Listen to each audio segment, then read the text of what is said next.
महापालिकेच्या वतीने शहरात सुरू असलेल्या मालमत्ता सर्वेक्षणाला वेग आला आहे। जुन्या दरानुसार मालमत्तांची पुन्हा मोजमापे घेऊन पुनर्मूल्यांकन केले जात आहे। आतापर्यंत 1818 मालमत्तांचे सर्वेक्षण करण्यात आले आहे। त्यातील 525 मालमत्तांच्या क्षेत्रात तब्बल 30% वाढ नोंदविण्यात आली आहे। नगर शहरात सध्या 1,32,000 मालमत्ता आहेत। त्यातील बहुतांशी जुन्या मालमत्तांना सुमारे 20 वर्षापूर्वी निश्चित केलेल्या मोजमापानुसार कराची आकारणी सुरू आहे। महापालिकेने मालमत्ता करात वाढ केली नसली तरी अस्तित्वातील मालमत्तांची नव्याने मोजमापे नोंदविण्याचे काम सुरू केले आहे।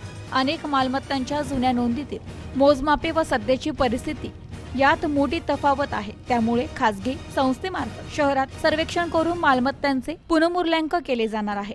खासगी संस्थेने आतापर्यंत 1,818 मालमत्तांचे सर्वेक्षण केले आहे। त्यातील 525 मालमत्तांच्या जुन्या क्षेत्रात सुमारे 30% वाढ नोंदविण्यात आली आहे। इतर मालमत्तांची नोंद सुरू आहे। दरम्यान सर्वेक्षण पूर्ण होण्यास वर्षभराचा अवधी लागणार आहे। Bureau report, news today 24, Ahmednagar.